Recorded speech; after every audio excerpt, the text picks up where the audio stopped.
Kayana fue un poderoso y carismático jefe hawaiano, cuya vida se desarrolló en la turbulenta encrucijada de la revolución, la colonización y la traición. Nacido en la nobleza hawaiana, Kayana se distinguió de sus pares tanto en presencia como en comportamiento. El explorador británico capitán John Meares, quien lo encontró en el año 1788, lo describió como de 6 pies y 2 pulgadas de altura, con extremidades de proporciones hercúleas. Meares también comentó sobre el comportamiento regio de Kayana, señalando que se comportaba con gran dignidad, habiendo vivido en el hábito de recibir el respeto debido a un rango superior en su propio país. Poseía un aire de distinción. La vida de Kayana fue notable no solo por su estatura y estatus, sino también por sus audaces aventuras más allá de las islas hawaianas. Tras la fatídica llegada del capitán James Cook en 1779, Kayana se unió a expediciones británicas, viajando a costas lejanas incluyendo China, Filipinas y la costa noroeste de América. Fue uno de los primeros hawaianos nativos en viajar al extranjero con exploradores occidentales. Sus viajes cautivaron la imaginación de Europa. Los libros publicados en Londres en el año 1789 y 1790 por el capitán Nathaniel Portlock y el capitán John Meares relataron los viajes de Kayana con grabados de página completa del impresionante jefe hawaiano con su capa de plumas, casco, lanza en mano, la imagen misma de fuerza y nobleza. A principios de 1790 el nombre de Kayana era conocido en todo el Pacífico. A menudo se recuerda a Kayana por su viaje a China, ya que cuando regresó a casa trajo consigo armas y municiones, un acto que fortaleció significativamente las campañas militares de Kamehameha I, quien llegaría a ser el primer rey de las primeras islas hawaianas. Aunque su vida fue corta, Kayana dejó un legado vívido. Destaca prominentemente en las historias orales nativas hawaianas, y no menos de 12 visitantes europeos escribieron sobre él durante la última década de su vida. Para un hombre cuyo nombre rara vez se pronuncia ahora, Kayana sigue siendo una de las figuras más fascinantes de la transformación histórica de Hawái. Esta es su historia. Kayana nació alrededor del año 1755, aunque siempre se sabe poco sobre los detalles de su vida temprana. Su noble linaje y extensos lazos familiares a través de las islas hawaianas están bien documentados. Su padre era el hijo menor de un jefe gobernante de la isla más grande de Hawái, lo que hace a Keana primo hermano de muchos miembros de la nobleza de alto rango de la isla. Keana también tenía 2 medio hermanos menores. Los 3 hermanos compartían un fuerte vínculo y se mantuvieron muy unidos toda su vida. Los 3 ganaron renombre como guerreros sin miedo, respetados y admirados en todas las islas. En el año 1783, los 3 hermanos sirvieron como jefes guerreros en el ejército de su primo, el rey Kahekili de Maui. Ese año, Kahekili lanzó una gran invasión navegando desde Maui hasta Molokai y luego a Oahu, donde derrotó al rey Kahahana de Oahu. Después de la victoria, muchos de los jefes de Maui, entre ellos los 3 hermanos, permanecieron en Oahu para gobernar sobre la tierra conquistada. Pero pronto crecieron las tensiones. En menos de 2 años, los jefes descontentos comenzaron a planificar en secreto una rebelión para matar a los ocupantes de Maui y retomar el control de su isla. Algunos de los jefes de Maui simpatizaban con su causa y se unieron a la conspiración, incluyendo a los 3 hermanos.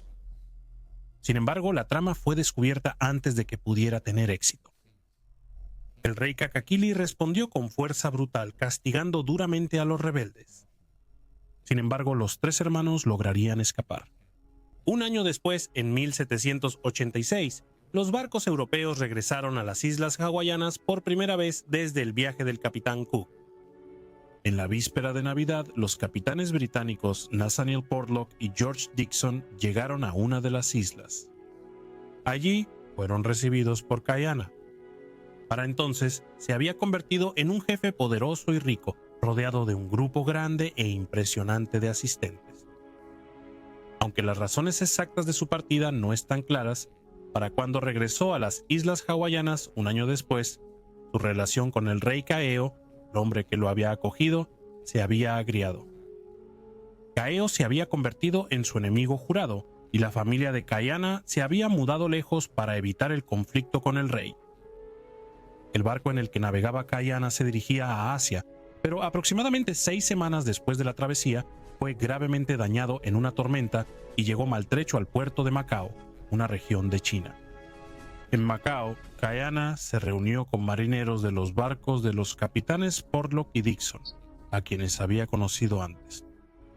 Se encontró en medio de una bulliciosa comunidad multicultural de comerciantes y marineros de Inglaterra, Portugal, Francia, Holanda, Prusia, Suecia, Dinamarca, Italia, América y partes de Asia. La ciudad estaba llena de tiendas, mercados chinos, templos y fábricas que procesaban mercancías, lugares que ningún hawaiano había visto y vivido para describir antes. Muchos capitanes de mar dejaron atrás historias vívidas del tiempo de Caiana en China. Causó una impresión impactante caminando por las calles con su atuendo hawaiano tradicional. Llevaba su taparrabos, una capa y casco de plumas, y llevaba una lanza. Su imponente presencia también asustó a muchos espectadores locales. Para ayudarlo a integrarse, sus amigos ingleses le dieron un chaleco y pantalones de satén que pronto llevó con la facilidad y comodidad de un caballero europeo. En Macao asistió a la misa católica, copiando cuidadosamente las posturas y movimientos de los adoradores de pie, sentados y arrodillados con sincera curiosidad. En los mercados intentó comerciar usando clavos de hierro, un artículo valioso en Hawái. Se sintió profundamente conmovido al ver a los mendigos y convenció a sus compañeros ingleses de dar generosamente a los necesitados. Caiana también hizo que un conocido artista chino le pintara un retrato. Observó con fascinación cómo cobraba vida la pintura y quedó emocionado con el resultado final.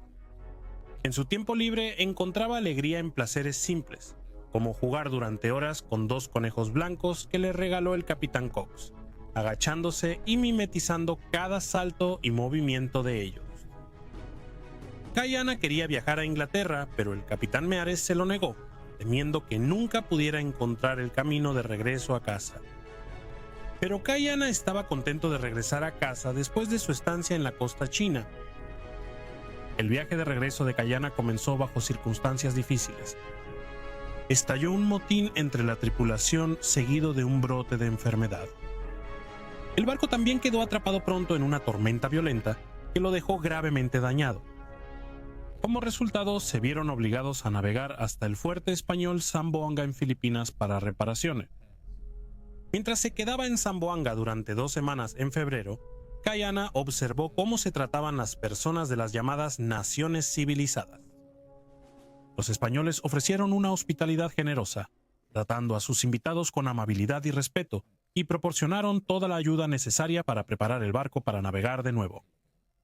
Después de dejar Filipinas, Caiana tuvo la oportunidad de ver a otros pueblos de las islas del Pacífico, incluyendo los de Melanesia y las islas Palau.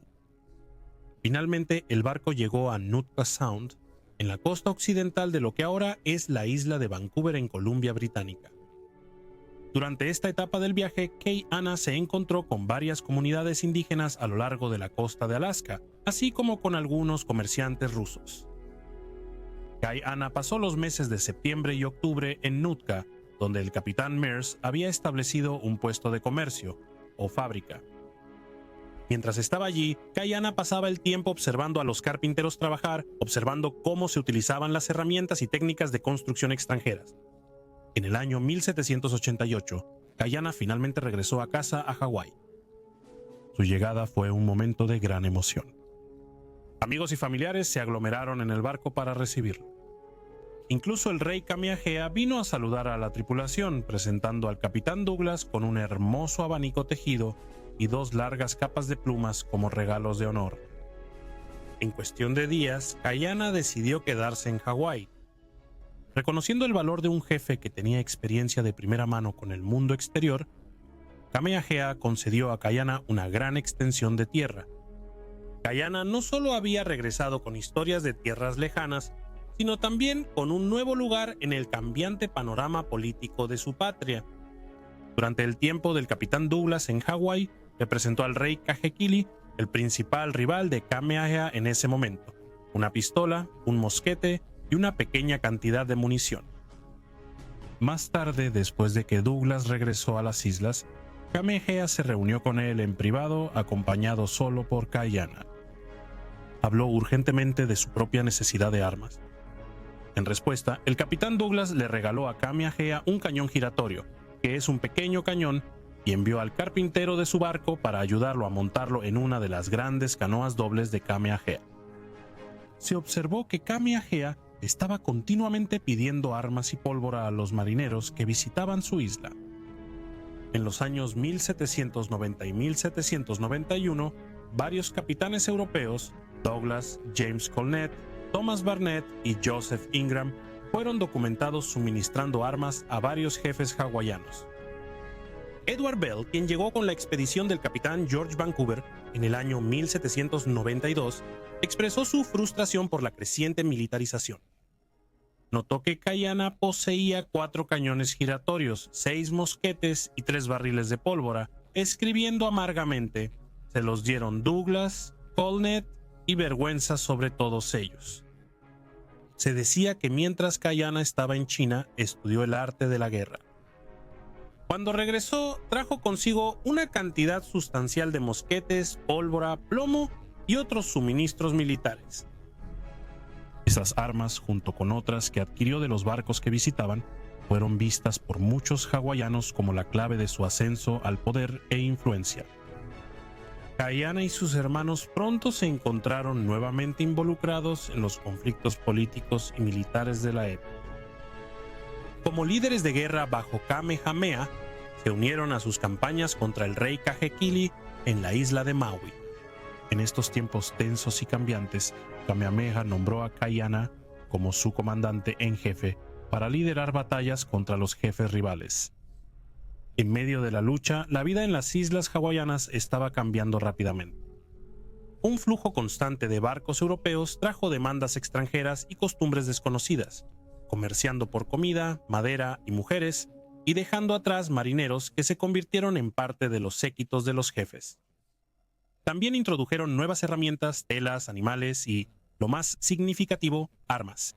Estas influencias comenzaron rápidamente a remodelar las formas de vida tradicionales hawaianas. Muchos visitantes extranjeros ya habían oído hablar de Kayana antes de llegar a Hawái. Su reputación lo convirtió en una figura central en muchos encuentros con barcos de paso.